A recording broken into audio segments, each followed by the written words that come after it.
आप सब लोगों ने मेरी पिछली वीडियो जो है वो देख ली होगी। हर किसी के पास नोड एंड रिएक्ट इंस्टॉल होगी और हर किसी ने जो है वो ऐप भी क्रिएट कर दी होगी। तो अब हम नेक्स्ट की तरफ मूव करते हैं। जो आज का हमारा टॉपिक था तो उसके अंदर हमने देखना था, कुछ स्टाइलिंग को देखना था कि हम स्टाइलिंग जो है वो किस तरह कर सकते हैं रिएक्ट में। तो आप लोगों को पता हो कि आजकल मार्केट में जो है वो सबसे ज़्यादा तेलविंड जो है वो इस टाइम इन है। तो हम तेलविंड को ही जो सा है वो कंटिन्यू करेंगे। बेसिकली तेलविंड है क्या? तेलविंड क्या है? तेलविंड एक लाइब्रेरी है जो कि हमें CSS की क्लासेस प्रोवाइड करती है। अब लाइक किस तरह वो CSS की क्लासेस प्रोवाइड करती है। सपोज़ हमारे पास index.css की फ़ाइल है, यहाँ मैं एक क्लास बना लेता हूँ, उसको मैं कह देता हूँ फ्लैक्स और उसमें मैं प्रॉपर्टी दे देता हूँ डिस्प्ले फ्लैक्स। तो इट्स मीन हमारे पास ये डिस्प्ले फ्लैक्स है और इसकी क्लास का नाम क्या है? फ्लैक्स। तो इस तरह की CSS की कुछ क्लासेस बनी हुई हैं जो कि हमें तेलविंड प्रोवाइड करती है। ठीक है, तो हम देखते हैं तेलविंड को थोड़ा सा। जैसे ही मैं इसको ऑन करता हूँ, तेलविंड में जाता हूँ, तो तेलविंड में आप लोग देख सकते हैं इस तरह काफ़ी सारी डिफरेंट क्लासेस जो हैं उसने हमें प्रोवाइड की हुई हैं। W-24 इसका मतलब है कि विड्थ जो है वो 24% हो सकती है, हाइट जो है वो 24 है। ठीक है, राउंडेड फुल मतलब कि आपके चारों बॉर्डर्स जो हैं वो राउंडेड फुल होंगे। जिस तरह ये इधर आप देख रहे हैं, ये क्लासेस कुछ बना दी गई हैं इसके अंदर सारी की सारी CSS की। ठीक है, और वो क्लासेस जो है वो हम अपनी HTML में एक्सेस कर सकते हैं। ठीक है, तो अब जो है वो हम कंटिन्यू करते हैं। हमने जो है वो तेलविंड इंस्टॉल करनी है इसके अंदर अपने प्रोजेक्ट के अंदर और उसके साथ फर्दर जो है वो हम कंटिन्यू करेंगे। हम सारी चीज़ें जो हैं वो मोस्टली R&D करके करेंगे, क्योंकि मैं ये चाहता हूँ कि आप लोग जो है वो साथ साथ R&D करके अपनी चीज़ों को एक्सप्लोर भी करते रहे और साथ साथ जो है वो अपना काम कंटिन्यू रखें R&D करके। ठीक है, तो सबसे पहले हम इंस्टॉल करते हैं तेलविंड को अपने प्रोजेक्ट में। यहाँ मैं लिखता हूँ इंस्टॉल तेलविंड। ठीक है, अब मैं इसके ऊपर चला गया, उसने हमें बता दिया कि क्या क्या करना है। सबसे पहले हमने तेलविंड को अपने पास इंस्टॉल करना है। मैं इस कमांड को कॉपी करता हूँ, ये लिंक्स जो हैं वो मैं प्रोवाइड कर दूँगा आपको। मैंने एक और टर्मिनल खोला, यहाँ वो कमांड पेस्ट कर दी और इसको रन कर दिया। तो देखिए तेलविंड जो है वो हमारे पास इंस्टॉल हो जाएगी। ये बेसिकली एक CSS लाइब्रेरी है जो हमें काफ़ी सारी क्लासेस जो है वो कॉम्बिनेशन प्रोवाइड कर देगी। ठीक है, और यहाँ मैं देखता हूँ तो हमारे पास एक तेलविंड ये आ गया। तेलविंड CSS हमारे पास इंस्टॉल हो चुकी है। ठीक है, अब इसकी कुछ कॉन्फ़िगरेशंस होती हैं वो हमें करनी है। ठीक है, सबसे पहले मैं इसको इनिट भी कर लेता हूँ अपने प्रोजेक्ट में। इनिट हो गया।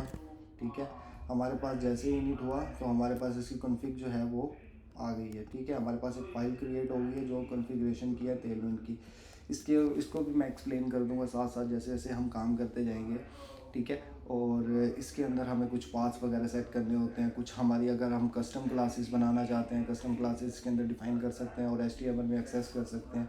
तो बेसिकली हमें यहाँ पाथ देना है जो हमारी रूट डायरेक्टरी को एक्सेस करेगा, जिसके अंदर हम HTML में जिसके अंदर हम अपनी क्लासेस लिखेंगे HTML में। तो हमने बेसिकली SRC में काम करना है, तो हमें SRC का पाथ देना है इसमें।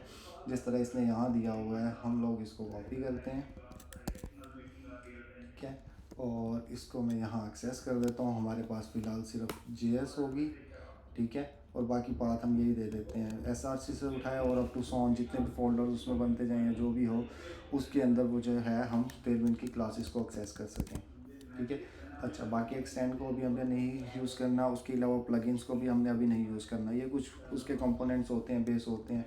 अगर हम CSS में भी तेलविंड को यूज़ करना चाहते हैं तो हम लोग इसको भी यूज़ कर सकते हैं। ठीक है, हम CSS में भी जो है वो तेलविंड की क्लासेस को यूज़ कर सकते हैं, क्योंकि मोस्टली होता है CSS में जो है हम हम नहीं यूज़ कर सकते। इसके अलावा एक और लाइब्रेरी होती है सैस के अंदर जो है वो हम इस तरह क्लासेस बना लेते हैं ऊपर और उनको एक वेरिएबल के तौर पर यूज़ कर सकते हैं। सैस को भी हम थोड़ा सा डिस्कस कर लेंगे, लेकिन फ़िलहाल हम तेलविंड के साथ ही कंटिन्यू करेंगे, क्योंकि इसके अंदर बहुत सारी क्लासेस ऐसी हैं जो बन चुकी हैं। ठीक है, और मोस्टली तौर पर अब यही यूज़ हो रही है तेलविंड ही। इसके अंदर हर कंपोनेंट, हर फॉर्म, हर कार्ड वगैरह वो दिया हुआ है। आगे मज़ीद जो है वो हम देखते हैं इसको। ठीक है, अब हमने इसकी कॉन्फ़िगरेशंस कर ली हैं। ठीक है, हमें अभी इसको भी यूज़ नहीं करना। ठीक है, और अब हम आ जाते हैं अपने इस प्रोजेक्ट पे। अब मैं क्या करता हूँ, अब मैं सर्च करता हूँ आज के दिन में हम क्या करेंगे। आज के दिन में हमने एक फॉर्म बनाना है लॉगिन का, ठीक है, जिसके अंदर यूज़र अपनी ईमेल पासवर्ड देगा और लॉगिन करेगा, ठीक है। सिर्फ ये एक फॉर्म बनाना है डिज़ाइन से, उसके बाद हम नेक्स्ट देखेंगे कि हमने क्या करना है। तो स्टार्ट करते हैं। सबसे पहले आप लोगों ने सर्च करना है फॉर्म इन तेलविन, ठीक है। तो मैंने जैसे ही इसको सर्च किया तो देखिए हमारे पास आ गया फॉर्म। ये उसने ऑलरेडी हमें कुछ कंपोनेंट्स बना के दिए हुए हैं। अब हम क्या करेंगे, मैं इसको कर लेता हूँ कॉपी। इसकी HTML को मैंने कॉपी कर लिया, ठीक है, क्योंकि हमारे पास काफ़ी सारी चीज़ें होती हैं जो ऐसे बनी बनाई होती हैं, ठीक है। लेकिन जब आप उसको कॉपी करते हैं या देखते हैं तो आप लोगों को ये चाहिए कि आप लोग जो है वो उसको समझे भी सही, ठीक है। ये आपके काम को फास्ट कर देगा, क्योंकि इसके अंदर काफ़ी सारी चीज़ें ऐसी होंगी जो बनी बनाई आपको मिल जाएंगी। आपके रिक्वायरमेंट के मुताबिक आप लोगों ने उसको उठाना है, उसको यूज़ करना है, लेकिन आप लोगों ने उसको अपने हिसाब से कस्टमाइजेशन भी करनी है, ठीक है। तो ये आप लोगों के लिए आसानी है। तेलविन के अंदर काफ़ी सारी ऐसी चीज़ें हैं जो आप लोगों की रिक्वायरमेंट को क्लियर कर देंगी। तो इस वजह से जो है वो तेलविन को मैं चूज़ कर रहा हूँ, क्योंकि आजकल मार्केट में भी बहुत ज़्यादा ये इन है। तो हम लोग इसी को फर्दर कंटिन्यू करेंगे और इसी के साथ जो है वो आगे मज़ीद प्रोसेस वगैरह करेंगे, ठीक है। और जो CSS है इसके अंदर आपको पहले ही बता दिया, CSS की क्लासेस है। कुछ चीज़ें ऐसी होंगी, कुछ ऐसी चीज़ें होंगी जो कि तेलविन के अंदर नहीं होंगी, हमें उसकी कस्टम CSS भी लिखनी पड़ सकती है, तो हम वो कस्टम CSS भी लिख लेंगे। लेकिन फ़िलहाल हमें इस चीज़ की ज़रूरत नहीं पड़ती, तो हम जो है वो कंटिन्यू करते हैं। मैंने इसको कॉपी किया था, ठीक है, मैं उसको फ़िलहाल इधर पेस्ट कर देता हूँ। अच्छा, अब एक और चीज़ ये है कि अब इसके अंदर कुछ एरर्स आएंगे, क्योंकि हम रिएक्ट के अंदर क्लास यूज़ नहीं करते। जब आप लोग जावास्क्रिप्ट यूज़ कर रहे होते हैं तो आप लोग जब क्लास का नेम डिफ़ाइन करते हैं स्टाइलिंग के लिए, तो आप क्लास का कीवर्ड यूज़ करते हैं, जैसे कि ये इधर डिफ़ाइन किया हुआ है। जब हम लोग रिएक्ट यूज़ कर रहे हैं तो हमारे पास क्लास का कीवर्ड जो होगा वो क्लास नेम होगा। तो आप जब भी आपने क्लास डिफ़ाइन करनी है तो आपने क्लास नेम यूज़ करना है। तो आप लोगों को ये भी पता होगा कि जो जावास्क्रिप्ट का वेरिएबल डिफ़ाइन करने का या कुछ भी डिफ़ाइन करने का जो वो होता है, तो वो कैमल केस यूज़ होता है हमारे लिए वर्ड, ठीक है। तो कैमल केस का मतलब ये है कि आप लोगों का पहला वर्ड का फर्स्ट लेटर जो है वो स्मॉल होगा और उसके बाद जो बाकी वर्ड्स आएंगे उसका फर्स्ट लेटर जो है वो कैपिटल होगा, ठीक है। और अब हमारे पास ये क्लास नेम है, तो हमारे पास ये क्लास है, तो हमने इसको क्या करना है, कंट्रोल F करेंगे आप लोग, ठीक है। आपके पास ये क्लास आ गया। जितने भी क्लासेस होंगे फाइल के अंदर वो सारे सिलेक्ट हो जाएंगे। आप लोगों ने फ़िल्टर लगा लेना है, एग्जैक्ट क्लास आनी चाहिए। उसके बाद आप लोगों ने इसको रिप्लेस कर देना है क्लास नेम के साथ, ठीक है। अब आप लोगों ने इसको रिप्लेस कर दिया क्लास नेम के साथ। अब मैं इसको सेव करता हूँ, लेकिन फ़िलहाल कुछ एरर आ रहे हैं। वो इस वजह से आ रहे हैं क्योंकि जावास्क्रिप्ट में आप लोगों को ये एरर नहीं आता मोस्टली, कि आप लोगों ने ये क्लोजिंग ओपन टैग को ओपन कर दिया, लेकिन हमने यहाँ क्लोज़ नहीं किया हुआ। तो हम इसको यहाँ क्लोज़ करते हैं तो ये एरर ख़त्म हो जाएगा, ठीक है। इसको भी मैं क्लोज़ करता हूँ, ठीक है। अच्छा, अब इसको फ़िलहाल मैं ये कर देता हूँ, ठीक है। अब आप लोगों को थोड़ा सा फॉर्म का आइडिया दे देता हूँ, साथ साथ थोड़ी सी जावास्क्रिप्ट और HTML भी चलें रिपीट कर लेते हैं साथ साथ। फॉर्म बेसिकली हम क्यों यूज़ करते हैं और फॉर्म यूज़ करने का हमारा मकसद क्या होता है, ठीक है। फॉर्म हम बेसिकली यूज़ करते हैं क्योंकि जब हमारे पास हमने एक फॉर्म बनाया है, ठीक है, हमारे पास फील्ड्स हैं काफ़ी सारी, जैसे कि अब एक लॉगिन का फॉर्म ले लेते हैं। लेकिन मोस्टली लोग जो होते हैं वो इस तरह करते हैं कि फॉर्म भी बना लेते हैं और एंड में जाके बटन के ऊपर जो है वो ऑन क्लिक लगा के उस फंक्शन को कॉल कर रहे होते हैं। तो ये एक सही अप्रोच नहीं है फॉर्म यूज़ करने की। जब आप लोग फॉर्म यूज़ कर रहे हैं तो फिर आप लोग जो है वो कोशिश किया करें, क्योंकि फॉर्म की अपनी प्रॉपर्टीज़ को यूज़ करें। उसके अंदर एक ऑन सबमिट का प्रॉपर्टी होती है जिसको आप यूज़ करें, वो भी मैं आपके इसमें बता दूंगा, आपको डिफाइन कर दूंगा कि उन सबमिट को कैसे यूज़ करना है। फॉर्म के अंदर जो होता है हमें ऑल वैल्यूज़ जो हैं वो इतनी स्टेट्स इतना सब कुछ नहीं करना पड़ता, क्योंकि इनपुट के अंदर एक नेम का कीवर्ड होता है जिसकी बेस पे हम वैल्यू जो है वो गेट हो जाती है हमारे पास, ठीक है। अगर आप लोगों के जावास्क्रिप्ट कॉन्सेप्ट जो हैं वो अच्छे हैं तो आप लोगों ने डोम पढ़ी होगी। डोम मैनिपुलेशन, डोम के अंदर क्या होता है, डोम के अंदर आप वैल्यूज़ को एक्सेस करते हैं, उसको एक आईडी देते हैं, आईडी के थ्रू आपको वैल्यूज़ मिलती हैं, ठीक है। Document dot gate element by ID करते हैं, उसके अंदर वो आईडी पास करते हैं और फिर डॉट वैल्यू करते हैं, तो आपके पास वैल्यूज़ आ रही होती हैं। जब आप लोग फॉर्म यूज़ करते हैं आप लोग एक फंक्शन बनाते हैं, ठीक है। लाइव फंक्शंस का आइडिया भी सबको होगा। यहाँ मैं एक फंक्शन बना लेता हूँ, उसको मैं कहता हूँ ऑन सबमिट, ठीक है। और इसको मैं ले लेता हूँ ऑन सबमिट। फ़िलहाल मैं इसको इसके अंदर डाटा पास कर देता हूँ। और इसको कंसोल का भी आप लोगों को पता होगा कि कंसोल डॉट लॉग किस लिए यूज़ होता है, ठीक है। और इसको भी अगर कंसोल डॉट लॉग का पता नहीं है तो मैं बता देता हूँ। कंसोल डॉट लॉग एक फंक्शन है जो कि आप लोगों को ब्राउज़र में आप इंस्पेक्ट करते हैं तो उसमें कंसोल में जो है, जो आप यहाँ वैल्यू को डिफ़ाइन करेंगे कंसोल के अंदर, वो आपको कंसोल के अंदर जो है वो नज़र आएगी। चलें फ़िलहाल इसको रन करके देखते हैं हमारे पास यूआई पे क्या शो हो रहा है, ठीक है। तो हमारे पास देखिए अभी फॉर्म इस तरह शो हो रहा है, ठीक है। अभी इसकी जो है स्टाइलिंग जो है वो सही तरह लगी नहीं है इसको लगता है। तो मज़ीद हम देख लेते हैं हमारे पास क्या मिस्टेक हो रही है इसमें।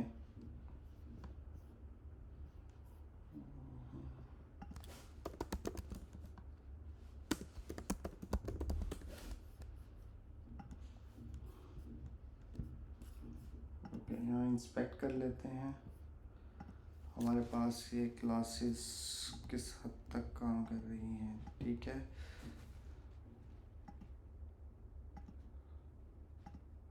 ठीक है, अभी जो है वो तेलविंड हमारे उसको सही तरह कॉन्फ़िगरेशन हुई नहीं है उसकी। हम इसको कॉपी करते हैं, तेलविंड में जाते हैं, इसको यहाँ पेस्ट करते हैं, इसको यहाँ सेव करते हैं और देन जो है वो प्रोजेक्ट दोबारा रन करते हैं। सॉरी,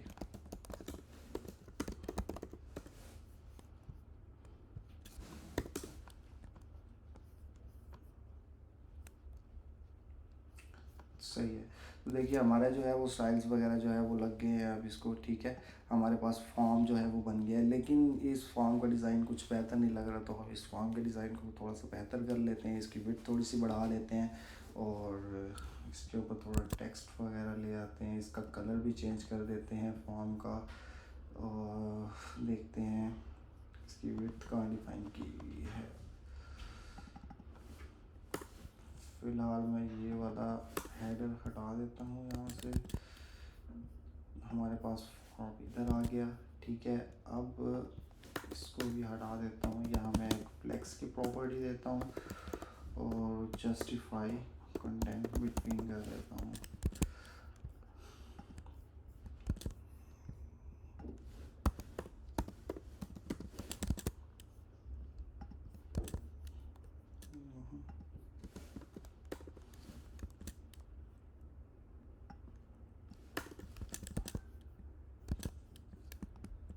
ठीक है, स्टील की भी ज़रूरत नहीं है हमें, इसको निकालते हैं, इसको फ्लेक्स करते हैं, जस्टिफाई बिटवीन, सॉरी,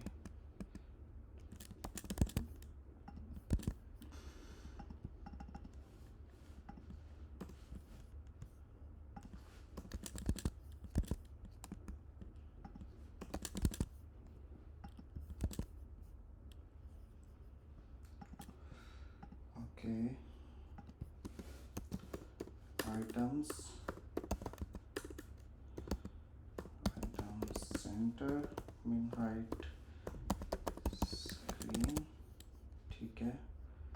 ओके, फ़िलहाल इसमें से मैं ये टेक्स्ट निकाल देता हूँ कि वो साइड पे आ रहा था।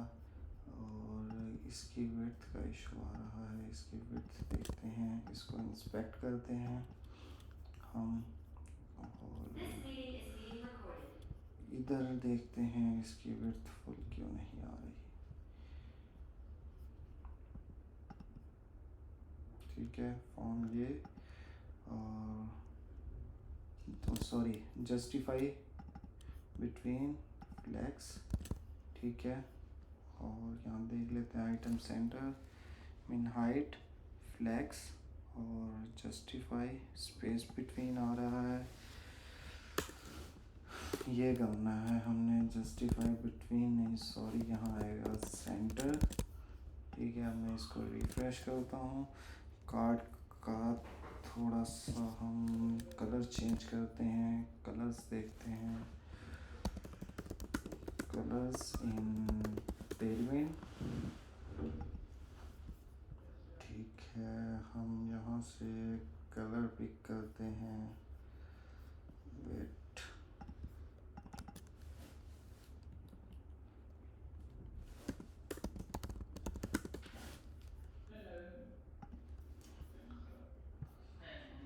सॉरी, टेक्स्ट कलर क्लासेस, यहाँ बैकग्राउंड कलर क्लासेस। ठीक है, हम लोग देख लेते हैं, इसमें देखते हैं।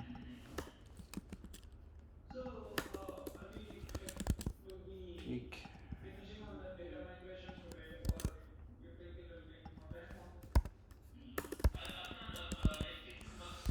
इसकी थोड़ी सी पैडिंग बढ़ा देते हैं या इसकी विड्थ थोड़ी सी इंक्रीज़ कर लेते हैं हम। इसको ओपन कर देता हूँ इस टिप को। ठीक है, और इसकी मैक्सिमम विड्थ ऐसे, I think that is enough, looking good. इसका एरर भी फ़िलहाल जो है वो मैं हटा देता हूँ, और इसमें से कुछ प्रॉपर्टीज़ आ रही होंगी। प्लेस होल्डर भी हम ख़त्म कर देते हैं, और इसकी आउटलाइन भी हम, लीडिंग लाइट, बॉर्डर इसका ख़त्म कर देते हैं फ़िलहाल, क्योंकि ये एक एरर को इंडिकेटर दे रहा है, और बॉर्डर यहाँ से भी ख़त्म कर दिया। ठीक है, अब हम इसके अंदर फ़िलहाल ये 4 भी हटा दें, ये 4 भी हटा दें। ठीक है, और टाइप टेक्स्ट, टाइप पासवर्ड, बाकी चीज़ें आई थिंक ओके। सो इसको थोड़ी सी फॉर्मेटिंग कर लेते हैं और देखते हैं। ठीक है, अब हमारे पास एक फॉर्म बन गया है। ठीक है, आप लोग इसको देख सकते हैं। ठीक है, इसके अंदर एक और चीज़ मैं लगा देता हूँ, इसको थोड़ा सा इसका टाइटल दे देता हूँ। टाइटल हम किस तरह देंगे उसको भी देख लेते हैं। यहाँ मैं डिफ़ाइन कर देता हूँ फॉर्म के अंदर H3 लॉगिन।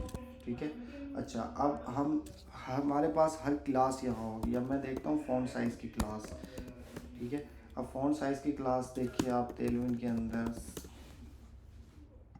ये बनी हुई है फ़ॉन्ट साइज़ की क्लासेस। आप देख रहे हैं कि इन्होंने फ़ॉन्ट साइज़ की क्लासेस बनाई हुई हैं, और उसके हिसाब से आप लोग देख सकते हैं उसकी प्रॉपर्टीज़ भी डिफ़ाइन किया, और ये भी बताया हुआ है कि ये कितने पिक्सल जो है वो फ़ॉन्ट को इंक्रीज़ करेगा। ठीक है, टेक्स्ट बेस उठाता हूँ मैं। ठीक है, और यहाँ मैं देता हूँ क्लास नेम, और इसको रिफ़्रेश करता हूँ।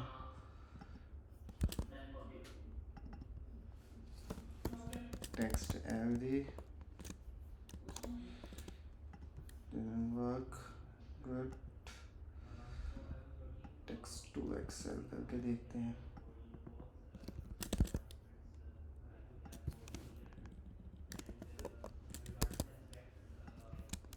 ठीक है, कुछ इंक्रीज़ हो गया है। हम इसको सेंटर भी कर देते हैं। टेक्स्ट सेंटर की क्लास है, जो कि आप लोगों को पता है CSS के अंदर टेक्स्ट अलाइन सेंटर की क्लास होती है। ठीक है, और इसको थोड़ा सा मार्जिन भी दे देते हैं, तो हम इसको मार्जिन बॉटम दे देते हैं 3, या आई थिंक 5 ठीक रहेगा। हाँ, अच्छा, अब हमारे पास ये एक फॉर्म है। ठीक है, इसका प्लेस होल्डर पासवर्ड सेट कर देते हैं फ़िलहाल, प्लेस होल्डर, और इधर लिख देते हैं पासवर्ड। ठीक है, हमारे पास ये एक लॉगिन का फॉर्म बन गया। सॉरी, आई थिंक विड्थ थोड़ी सी और इंक्रीज़ कर लेते हैं इसकी, फॉर्म की LG ठीक रहेगा। LG ठीक है वेट थी इसकी। और इसके बटन का स्टाइल थोड़ा सा देख लेते हैं अब। फ़िलहाल फॉरगेट पासवर्ड को हम बाद में इसकी डिज़ाइनिंग करेंगे, इसको रिमूव कर रहा हूँ मैं। और बटन की विड्थ जो है वो फुल कर लेते हैं। ठीक है, बटन की विड्थ फुल होगी। और इसका बीच ब्लू दिया हुआ है, हम इसको ग्रे कर लेते हैं। ठीक है, और इसको थोड़ा सा बॉर्डर दे देते हैं। ये क्लासेस आप लोग देख लीजिएगा, जो जो मैं डिफ़ाइन कर रहा हूँ, ये सारी की सारी क्लासेस जो हैं ये बेसिकली CSS की क्लासेस हैं। मैंने आपको पहले भी एक एग्जांपल दिया है, जैसे कि आप एक CSS के अंदर क्लास बनाते हैं, इन्होंने ऑलरेडी क्लासेस बना दी हैं, वो क्लासेस आप लोग डायरेक्ट HTML में यूज़ कर सकते हैं। ठीक है, अब इसको हम बॉर्डर देते हैं, बॉर्डर, और बॉर्डर ग्रे 200। ठीक है, ये हमारे पास इसको बॉर्डर भी लग गया। ठीक है, आई थिंक ये इनफ लग रहा है, काफ़ी बेहतर लग रहा है। तो इसकी इतनी स्टाइलिंग काफ़ी है फ़िलहाल। और अब जो है मैं ऑन सबमिट लगाता हूँ फॉर्म के ऊपर, ऑन सबमिट। और ये मेरा एक फंक्शन था ऑन सबमिट का। अब मैं जाता हूँ कंसोल में, कंसोल को ओपन करता हूँ और यहाँ मैं लिखता हूँ अहमद। यहाँ मैंने कुछ पासवर्ड लिखा,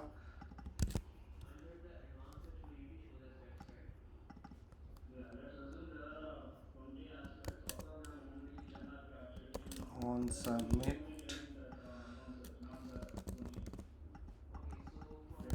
think it didn't work. Submit.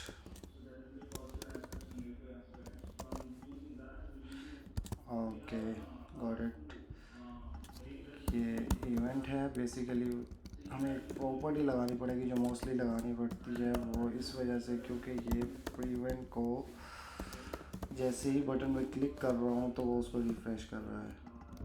ठीक है, और इसको दोबारा रिफ़्रेश करता हूँ, मैं दोबारा नाम लिखता हूँ। ओके, अबाउट इट है, हम इसको सर्च कर लेते हैं, event default. Sorry I missed that. Okay,